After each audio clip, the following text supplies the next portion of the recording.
Hi friends, welcome to my channel. ಎಲ್ಲರೂ ಹೇಗಿದ್ದೀರಾ friends? I hope ಎಲ್ಲ ಚೆನ್ನಾಗಿದ್ದೀರಾ ಅಂತ ಅನ್ಕೋತೀನಿ. ಬನ್ನಿ ಫ್ರೆಂಡ್ಸ್, ಇವತ್ತು ನಾನೊಂದು ಚಿಕನ್ ರೆಸಿಪಿನ ನಿಮ್ಮ ಜೊತೆ ಶೇರ್ ಮಾಡ್ತಾ ಇದ್ದೀನಿ. ಒಂದು 2 ತಿಂಗಳ ನಂತರ ನಾನಿವಾಗ ಒಂದು ವೀಡಿಯೋನ ಅಪ್ಲೋಡ್ ಮಾಡ್ತಾ ಇದ್ದೀನಿ. ಅಂದರೆ ಇಷ್ಟು ದಿವಸ ನಾನು ಬ್ಯುಸಿಯಾಗಿದ್ದೆ, ಹಾಗಾಗಿ ನಾನು ಯಾವುದೇ ವೀಡಿಯೋಸ್ನ ಅಪ್ಲೋಡ್ ಮಾಡೋಕ್ಕಾಗಿಲ್ಲ. ಇವತ್ತು ನಾನು ಫ್ರೈ ಮಾಡಿ ತಂದೂರಿ ಹೆಂಗೆ ಮಾಡೋದಂತ ಹೇಳ್ಕೊಡ್ತಾ ಇದ್ದೀನಿ. ತುಂಬಾ ಸಿಂಪಲ್ಲಾಗಿ ಈಸಿಯಾಗಿರುವಂಥ ಒಂದು ರೆಸಿಪಿ. ಇದು ಹೆಂಗೆ ಮಾಡೋದಂತ ನೋಡೋಣ. ಇವಾಗ ನಾನು ಫ್ರೆಂಡ್ಸ್ ಒಂದು ಬೌಲ್ ತೊಗೊಂಡಿದ್ದೀನಿ.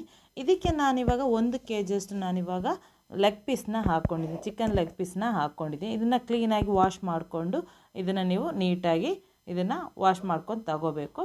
ಇದಕ್ಕೆ ನೀವು ಬೇಕಂದರೆ ಕಟ್ ಹಾಕ್ಕೋಬೋದು. ನಾನಿವಾಗ ಇದನ್ನು ಒಂದು ಫೋರ್ಕ್ ತಗೊಂಡು ಇದರಲ್ಲಿ ನಾನಿವಾಗ ಈ ಥರ ಹೋಲ್ಸ್ನ ಮಾಡ್ತಾಯಿದ್ದೀನಿ. ಈ ಥರ ಹೋಲ್ಸ್ ಮಾಡ್ಕೋಬೇಕಂದ್ರೆ ಇದು ಮಸಾಲೆಲ್ಲ ಚೆನ್ನಾಗಿ ಬೇಗನೆ ಹೀರ್ಕೊಳ್ಳಿ ಅಂತ ಹೇಳಿ ಈ ಥರ ಫೋರ್ಕ್ ತಗೊಂಡು ಇದರಲ್ಲಿ ಇದನ್ನು ಡಾಟ್ ಥರ ಮಾಡ್ತಾಯಿದ್ದೀನಿ, ಚುಚ್ಚಿ ಇದನ್ನು. ಇವಾಗ ಈ ಥರ ನಾನು ಇದನ್ನೆಲ್ಲನ ಈ ಥರ ಹೋಲ್ ಮಾಡ್ಕೊಂಡಿದ್ದೀನಿ. ಇವಾಗ ಇದು ರೆಡಿ ಆಯಿತು. ಇದಕ್ಕೆ ನಾನು 1 ಸ್ಪೂನಷ್ಟು ಅರಶಿನ ಹಾಕ್ತಾಯಿದ್ದೀನಿ. ಆಮೇಲೆ ಇದಕ್ಕೆ 1.5 ಸ್ಪೂನಷ್ಟು ನಾನು ಇದಕ್ಕೆ ಉಪ್ಪನ್ನ ಹಾಕ್ತಾಯಿದ್ದೀನಿ. ರುಚಿಗೆ ತಕ್ಕಷ್ಟು ಉಪ್ಪನ್ನ ಹಾಕ್ಕೋಬೇಕು. ಆಮೇಲೆ ಇದಕ್ಕೆ 1 ಸ್ಪೂನಷ್ಟು ರೆಡ್ ಚಿಲ್ಲಿ ಪೌಡ್ರನ್ನ ಹಾಕ್ಕೊಂಡು ಇದನ್ನು ಚೆನ್ನಾಗಿ ಒಂದು ಸಲ ಈ ಥರ ಮಿಕ್ಸ್ ಮಾಡಿ ಇದನ್ನು ಒಂದು 15 ನಿಮಿಷ ಇದನ್ನು ಮ್ಯಾರಿನೇಟ್ ಮಾಡ್ಕೋಬೇಕು. ಅಂದರೆ ಇದು ಫಸ್ಟು ಮ್ಯಾರಿನೇಷನ್.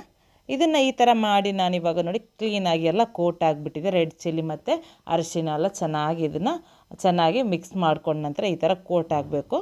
ಇದನ್ನು ನಾನಿವಾಗ ಒಂದು 15 ನಿಮಿಷ ಇದನ್ನು ಪಕ್ಕದಲ್ಲಿ ಇಡ್ತಾಯಿದ್ದೀನಿ. ಇವಾಗ ಒಂದು 15 ನಿಮಿಷ ಆದ ನಂತರ ಇದಕ್ಕೆ ಒಂದು ಸೆಕೆಂಡ್ ಮ್ಯಾರಿನೇಷನ್ ರೆಡಿ ಮಾಡ್ಕೋಬೇಕು. ಅದಕ್ಕೆ ನಾನಿವಾಗ ಒಂದು ಬೌಲ್ ತೊಗೊಂಡಿದ್ದೀನಿ. ಈ ಬೌಲಿಗೆ ನಾನಿವಾಗ ತಂದೂರಿ ಮಸಾಲ, ಅಂದರೆ ಶಾಪಲ್ಲಿ ರೆಡಿಯಾಗಿ ಸಿಗುತ್ತಲ್ಲ ಆ ತಂದೂರಿ ಮಸಾಲ ನಾನಿವಾಗ ಒಂದು 2 ಸ್ಪೂನಷ್ಟು ಹಾಕ್ಕೊಂಡಿದ್ದೀನಿ. ಆಮೇಲೆ 1 ಸ್ಪೂನಷ್ಟು ಇದಕ್ಕೆ ಕಾರ್ನ್ಫ್ಲವರ್ನ ಹಾಕ್ತಾಯಿದ್ದೀನಿ. ಆಮೇಲೆ ಇದಕ್ಕೆ 3 ಸ್ಪೂನಷ್ಟು ನಾನಿವಾಗ ಯೋಗಟ್, ಅಂದರೆ ಗಟ್ಟಿ ಮೊಸರು ಬರುತ್ತಲ್ವ, ನೀರಿನ ಅಂಶ ಎಲ್ಲ ಇಲ್ದಿರುವಂತಹ ಮೊಸರು, ಆ ಮೊಸರು ಒಂದು 3 ಸ್ಪೂನಷ್ಟು ಹಾಕ್ಕೊಂಡಿದ್ದೀನಿ.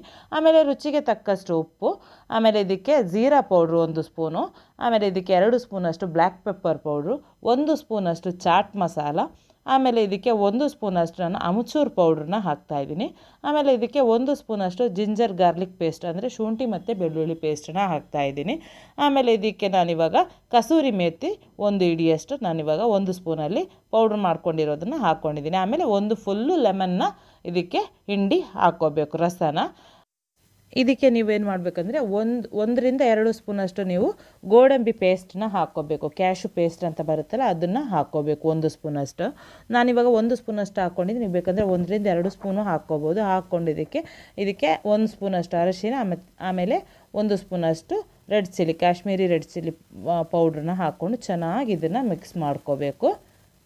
ರುಚಿಗೆ ತಕ್ಕಷ್ಟು ಉಪ್ಪನ್ನು ಕೂಡ ಹಾಕ್ಕೋಬೇಕು. ಆಮೇಲೆ ಇದು ಫುಡ್ ಕಲರು ಆಪ್ಷನಲ್ಲು, ಬೇಕಂದರೆ ಹಾಕ್ಕೊಳ್ಳಿ, ಇಲ್ಲಾಂದರೆ ಇದನ್ನು ನೀವು ಸ್ಕಿಪ್ ಮಾಡ್ಕೋಬೋದು. ನಾನು ಇದಕ್ಕೆ ಬರೀ 2 ಡ್ರಾಪ್ಸ್ ಅಷ್ಟು ನಾನು ಹಾಕ್ಕೊಂಡಿದ್ದೀನಿ, ಜಾಸ್ತಿ ಏನು ಕಲರ್ಸ್ ಹಾಕ್ಕೊಂಡಿಲ್ಲ ಫುಡ್ ಕಲರ್ನ. ಇದು 2 ಡ್ರಾಪ್ಸನ್ನು ಹಾಕ್ಕೊಂಡು ಇದನ್ನು ಚೆನ್ನಾಗಿ ಮಿಕ್ಸ್ ಮಾಡ್ತಾಯಿದ್ದೀನಿ. ನೀವು ಬೇಡ ಅಂದರೆ ಇದನ್ನು ಸ್ಕಿಪ್ ಮಾಡ್ಕೋಬೋದು. ಇವಾಗ ಇದನ್ನು ಚೆನ್ನಾಗಿ ಮಿಕ್ಸ್ ಮಾಡಿ ಒಂದು ಸ್ವಲ್ಪನೂ ಅದರಲ್ಲಿ ಗಂಟು ಇಳ್ದಂಗೆ ಚೆನ್ನಾಗಿ ಮಿಕ್ಸ್ ಮಾಡ್ಕೋಬೇಕು. ಇವಾಗ ನೋಡಿ ಕರೆಕ್ಟಾಗಿ ಕ್ರೀಮಿ ಆಗಿರುವಂಥ ಒಂದು ಮ್ಯಾರಿನೇಷನ್ ರೆಡಿ ಆಯಿತು. ಇದನ್ನು ನಾನಿವಾಗ ಆವಾಗಲೇ ಫಸ್ಟ್ ಮ್ಯಾರಿನೇಟ್ ಮಾಡಿರುವಂತಹ ಡ್ರಮ್ ಸ್ಟಿಕ್ಕಿಗೆ ನಾನಿವಾಗ ಹಾಕ್ತಾಯಿದ್ದೀನಿ, ಲೆಗ್ ಪೀಸಿಗೆ ಹಾಕ್ತಾಯಿದ್ದೀನಿ. ಈ ಮಸಾಲ ಎಲ್ಲ ಅದಕ್ಕೆ ಹಾಕ್ಕೋಬೇಕು. ಹಾಕ್ಕೊಂಡು ಇದನ್ನು ಚೆನ್ನಾಗಿ ಇದನ್ನು ಮಿಕ್ಸ್ ಮಾಡ್ಕೋಬೇಕು.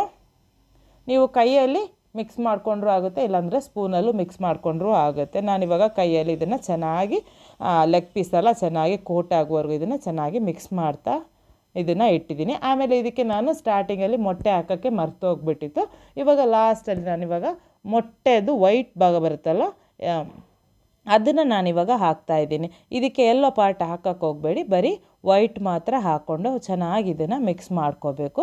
ಚೆನ್ನಾಗಿ ಈ ಥರ ಮಿಕ್ಸ್ ಮಾಡಿ ಇದನ್ನು ನೀವು ಏನು ಮಾಡಬೇಕಂದ್ರೆ ಮಿನಿಮಮ್ ಅಂದರೆ ಒಂದು 4 ಗಂಟೆ ಆದರೂ ಇದನ್ನು ರೆಸ್ಟಿಗೆ ಇಡಬೇಕು. ಇಲ್ಲ ಅಂದರೆ ಓವರ್ ನೈಟ್ ಇಟ್ಟರೂ ಆಗುತ್ತೆ. ನಾನು ಇದನ್ನು ಒಂದು 4ರಿಂದ 5 ಗಂಟೆಯಷ್ಟು ನಾನಿವಾಗ ಇದನ್ನು ಮ್ಯಾರಿನೇಟ್ ಮಾಡಿ ರೆಸ್ಟಿಗೆ ಇಡ್ತಾಯಿದ್ದೀನಿ. ಇವಾಗ ಫ್ರೆಂಡ್ಸ್ ನಾನು ಒಂದು 5 ಗಂಟೆ ಆದ ನಂತರ ಇದನ್ನು ನಾನಿವಾಗ ಓಪನ್ ಮಾಡಿ ತೋರಿಸ್ತಾ ಇದ್ದೀನಿ. ಇವಾಗ 5 ಗಂಟೆ ಇದನ್ನು ನಾನು ಮ್ಯಾರಿನೇಟ್ ಮಾಡಿ ಪಕ್ಕದಲ್ಲಿ ಇಟ್ಕೊಂಡಿದ್ದೆ. ಇವಾಗ ನಾನು ಇದಕ್ಕೆ ಸ್ಮೋಕಿ ಫ್ಲೇವರ್ನ ಕೊಡ್ತಾ ಇದ್ದೀನಿ. ಒಂದು 5 ಗಂಟೆ ಆದ ನಂತರ ನಾನು ಕೊಡ್ತಾಯಿದ್ದೀನಿ. ನೀವು ಬೇಕಂದರೆ ಫಸ್ಟಿಗೆ ನೀವು ಸ್ಮೋಕಿ ಫ್ಲೇವರ್ ಕೊಟ್ಟು ಆಮೇಲೆ ಬೇಕಾದರೆ ಇದನ್ನು ನೀವು 5 ಗಂಟೆ ಇದನ್ನು ರೆಸ್ಟಿಗೆ ಇಟ್ಕೋಬೋದು. ಇದನ್ನು ನೀವು ಓವರ್ ನೈಟು ಇದನ್ನು ನೀವು ರೆಸ್ಟಿಗೆ ಇಟ್ರೂ ತುಂಬಾ ಚೆನ್ನಾಗಿ ಬರುತ್ತೆ. ನಾನಿವಾಗ ಒಂದು 5 ಗಂಟೆ ಇಟ್ಟು ಆಮೇಲೆ ಇದಕ್ಕೆ ಸ್ಮೋಕಿ ಫ್ಲೇವರ್ ಕೊಟ್ಟು ಇದನ್ನು ನಾನಿವಾಗ ಓಪನ್ ಮಾಡ್ತಾಯಿದ್ದೀನಿ. ಒಂದು ಸ್ಮೋಕಿ ಫ್ಲೇವರ್ ಕೊಡೋಕ್ಕೆ ನಾವು ಚಾಕೋಲ್ ಕೊಡ್ತೀವಲ್ವ, ಅದು ಒಂದು 15 ನಿಮಿಷ ಆ ಚಾಕೋಲ್ ಸ್ಟೀಮಲ್ಲೇ ಇರಬೇಕು. 15 ನಿಮಿಷ ಆದ ನಂತರ ನೋಡಿ ನಾನು ಇದನ್ನು ತೆಗೆದು ಜಸ್ಟ್ ಒಂದು ಸಲ ಇದನ್ನು ಈ ಥರ ಮಿಕ್ಸ್ ಮಾಡ್ತಾಯಿದ್ದೀನಿ.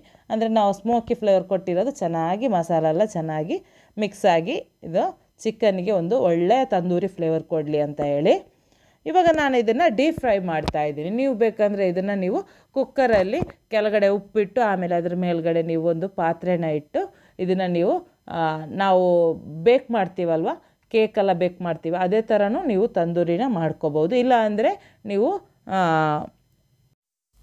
ಓವನ್ನಲ್ಲಿ 180 ಡಿಗ್ರಿ ನೀವು ಪ್ರೀ ಹೀಟ್ ಮಾಡಿಕೊಂಡು ಇದನ್ನು ನೀವು ಒಂದು 30 to 40 ಮಿನಿಟ್ಸ್ ಇದನ್ನು ಬೇಕ್ ಮಾಡಿಕೊಂಡ್ರೆ ಆ ಥರನೂ ನೀವು ಇದನ್ನು ತಂದೂರಿ ಮಾಡ್ಕೋಬೋದು. ನಾನಿವಾಗ ಡೀಪ್ ಫ್ರೈ ಮಾಡಿ ಇದನ್ನು ನೀವು ತಂದೂರಿ ಫ್ಲೇವರ್ ಹೆಂಗೆ ಮಾಡೋದಂತ ನಾನು ನಿಮ್ಮ ಜೊತೆ ಇವತ್ತು ಶೇರ್ ಮಾಡ್ಕೊಂಡಿದ್ದೀನಿ.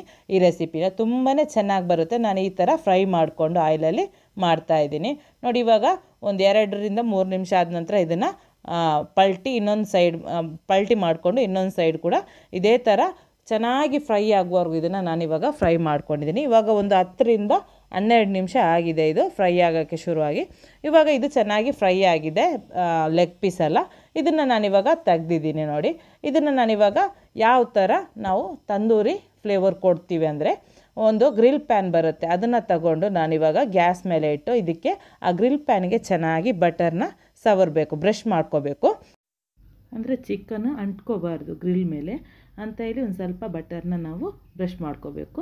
ಆಮೇಲೆ ಚಿಕನ್ ಇಟ್ಟು ಇದು ಚಿಕನ್ ಮೇಲ್ಗಡೆ ಚೆನ್ನಾಗಿ ಬಟರ್ನ ಏನು ಮಾಡಬೇಕು, ಈ ಥರ ಅಪ್ಲೈ ಮಾಡ್ತಾ ಒಂದು 2 ಸಲ ತಿರುಗಿಸಿ ಇದನ್ನು ಒಂದು ಸ್ವಲ್ಪ ಗ್ಯಾಸ್ ಮೇಲೆ ಇದನ್ನು ಸುಡಬೇಕು ಈ ಥರ ನೋಡಿ. ಆವಾಗ ಒಂದು ಒಳ್ಳೆ ತಂದೂರಿ ಫ್ಲೇವರ್ ಕೊಡುತ್ತೆ. ಆಮೇಲೆ ತಂದೂರಿ ಥರ ತುಂಬಾ ಚೆನ್ನಾಗಿ ಬರುತ್ತೆ ನೋಡಿ. ಇದೇ ಥರ ನಾನು ಒಂದು 2 ರಿಂದ 3 ಸಲ ನಾನು ಇದೇ ಥರ ಬಟರ್ನ ಚೆನ್ನಾಗಿ ಅಪ್ಲೈ ಮಾಡ್ತಾಯಿದ್ದೀನಿ. ಆಮೇಲೆ ನೀವು ಇದನ್ನು ಸುಡುವಾಗ ಏನು ಮಾಡಬೇಕಂದ್ರೆ ಗ್ಯಾಸ್ನ ಲೋ ಫ್ಲೇಮಲ್ಲಿ ಇಡಬೇಕು. ಆವಾಗ ಕ್ಲೀನಾಗಿ ಚೆನ್ನಾಗಿ ಸುಟ್ಟು ಒಂದು ಒಳ್ಳೆ ತಂದೂರಿ ಫ್ಲೇವರ್ ಬರುತ್ತೆ. ಇವಾಗ ನಾನು ಇದಕ್ಕೆ ಒಂದು ಸ್ಯಾಲಡ್ನ ನಾನಿವಾಗ ರೆಡಿ ಮಾಡ್ತಾಯಿದ್ದೀನಿ. ಇದಕ್ಕೆ ನಾನಿವಾಗ ಆನಿಯನ್ ರಿಂಗ್ಸ್ ಅಂದರೆ ಈರುಳ್ಳಿಯ ರಿಂಗ್ಸ್ ಥರ ಕಟ್ ಮಾಡಿಕೊಂಡು ಇದನ್ನು ನಾನು ತಗೊಂಡಿದ್ದೀನಿ. ಒಂದು 4 ರಿಂದ 5 ಆನಿಯನ್ ತಗೊಂಡಿದ್ದೀನಿ. ಇದಕ್ಕೆ ನಾನಿವಾಗ ಏನು ಮಾಡ್ತಾಯಿದ್ದೀನಿ ಅಂದರೆ ಇದಕ್ಕೆ ಒಂದು ಫುಲ್ಲು ಲೆಮನ್ನ ನಾನಿವಾಗ ಜ್ಯೂಸನ್ನ ಹಾಕ್ತಾಯಿದ್ದೀನಿ, ಲಿಂಬೆ ರಸನ ಒಂದು ಫುಲ್ಲು ಲಿಂಬೆ ರಸನ ಹಾಕ್ತಾಯಿದ್ದೀನಿ. ಆಮೇಲೆ ಇದಕ್ಕೆ ರುಚಿಗೆ ತಕ್ಕಷ್ಟು ಉಪ್ಪು, ಆಮೇಲೆ ಇದಕ್ಕೆ ಜೀರಾ ಪೌಡ್ರು, ಆಮೇಲೆ ಚಾಟ್ ಮಸಾಲ, ಒಂದು ಸ್ವಲ್ಪ ಅಮ್ಚೂರ್ ಪೌಡ್ರನ್ನ ಹಾಕ್ಕೊಂಡ್ರೆ ತುಂಬಾ ಚೆನ್ನಾಗಿ ಬರುತ್ತೆ.